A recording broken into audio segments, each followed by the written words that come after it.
Hooray! Hip hip. Hip hip! Hooray!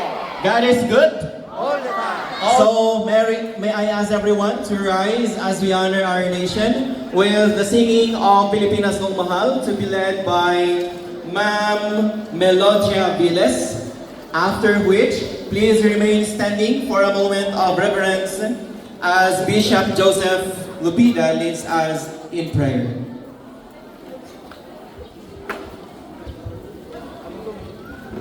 As I mentioned a while back, matalo man o manalo tayo, ay tayo pa rin ang panalo if we will be able to display that kind of discipline that we are trained for. So having said this, I pray that we'll be going there na matiwasay. At I pray na walang untoward incident that we'll be meeting on our way to Apayao.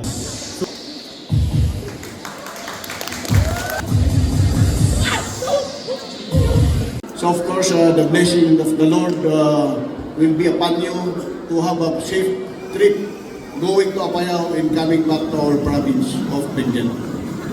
First, to congratulate everyone. We are all winners here.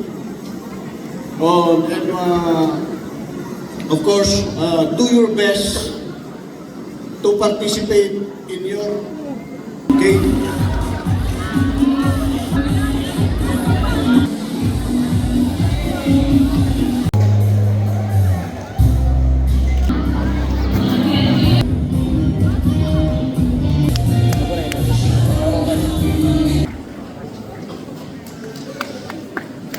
Dahil po sa mga atleta natin, kayo po ang magbibigay pride sa Benguet.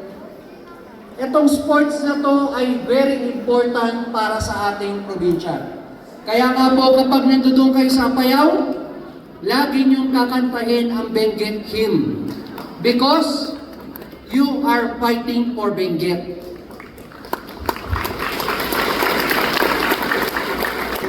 Siyempre po, hindi ko napapatagalin kasi mas mabango pa yung amoy ng pagkain kaysa sa sinasabi natin.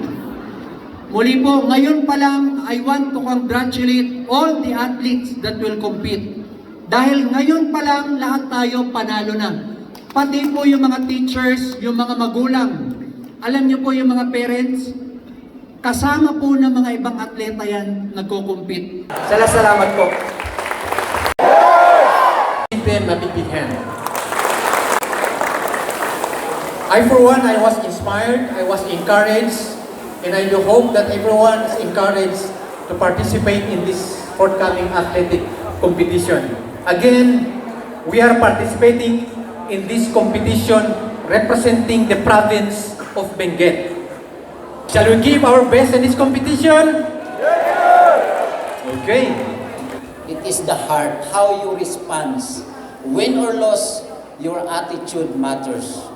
God will guide you all, and always remember the word action.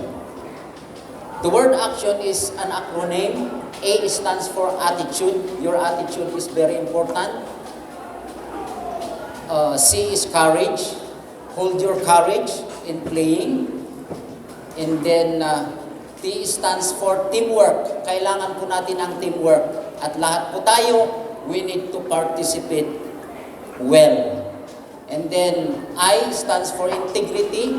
Sa pakikipaglaro po, kailangan po natin yung integridad.